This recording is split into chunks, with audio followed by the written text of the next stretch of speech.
Hai, perkenalkan saya Safa Faria Suraya, NRP 243221118.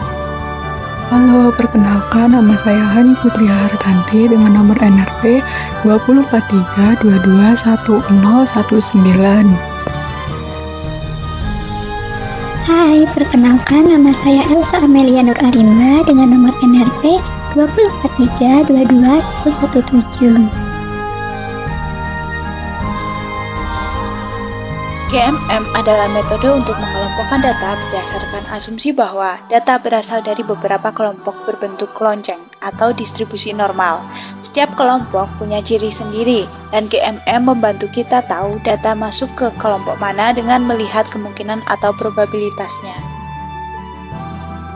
Untuk cara kerja dari Gaussian Lister Model terdiri dari 4 langkah. Pertama, melakukan inisialisasi. Inisialisasi merupakan langkah awal yang digunakan untuk menebak posisi dan juga bentuk klaster.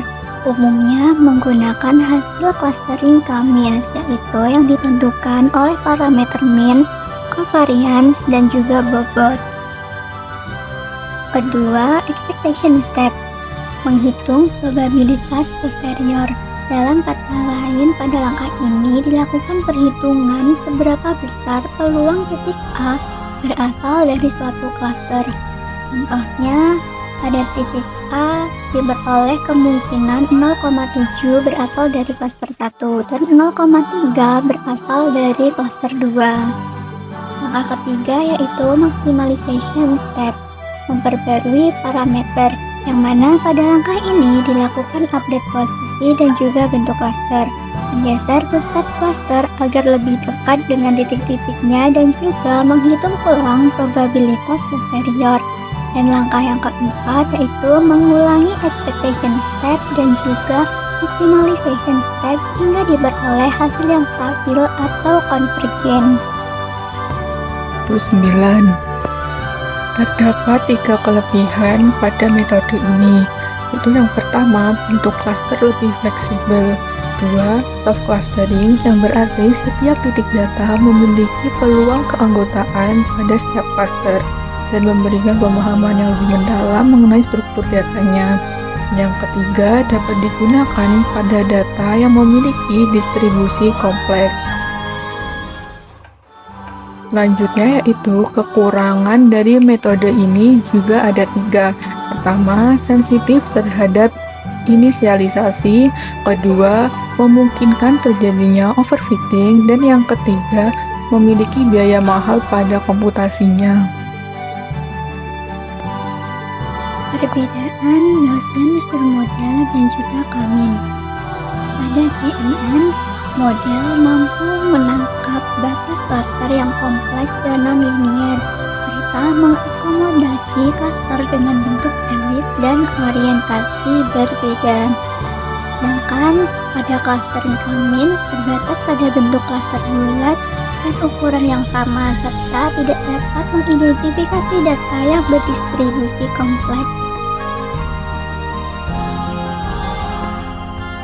Perbedaan Gaussian Lister Model dan juga K-means.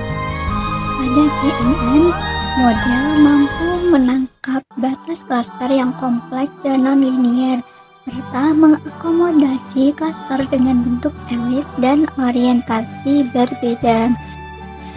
Sedangkan pada clustering K-means terbatas pada bentuk klaster bulat dan ukuran yang sama serta tidak dapat mengidentifikasi data yang berdistribusi kompleks. Berdasarkan hasil output ini, dapat diketahui bahwa K-means tidak memiliki ukuran ketidakpastian klaster. K-means tidak memiliki cara bawaan untuk menghitung klaster lonceng atau elips. Pada hasil running diperoleh hasil bahwa K-means tidak fleksibel untuk menangani klaster yang berbentuk non-melingkar dan juga tidak menyediakan penugasan probabilistik, sehingga menghasilkan hasil yang kurang akurat pada data ini.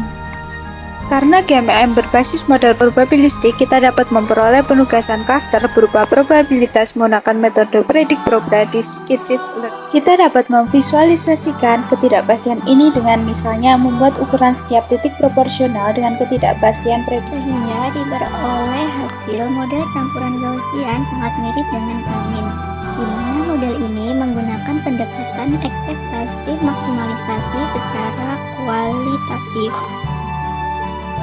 Kemudian kita dapat menggunakan GMM untuk menyesuaikan kumpulan data kita yang telah diregangkan. Dengan mempertimbangkan kovarian penuh, model tersebut akan sesuai bahkan dengan klaster yang sangat lonjong dan terentang.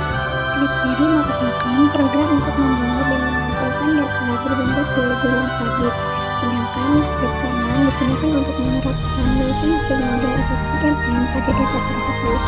Sehingga diperoleh hasil jika kita menggunakan lebih banyak komponen dan mengabaikan label klaster sebelumnya, kita akan menemukan kecocokan yang jauh lebih dekat dengan datanya. Di sini, campuran 16 Gaussian tidak berfungsi untuk menemukan kelompok data yang terpisah, tetapi untuk memodelkan distribusi keseluruhan data. GMM nyaman digunakan sebagai sarana fleksibel untuk memodelkan distribusi data multidimensi yang sembarangan. Jumlah klaster yang optimal adalah nilai yang meminimalkan AIJ atau PIJ, tergantung pada perkiraan mana yang ingin kita gunakan.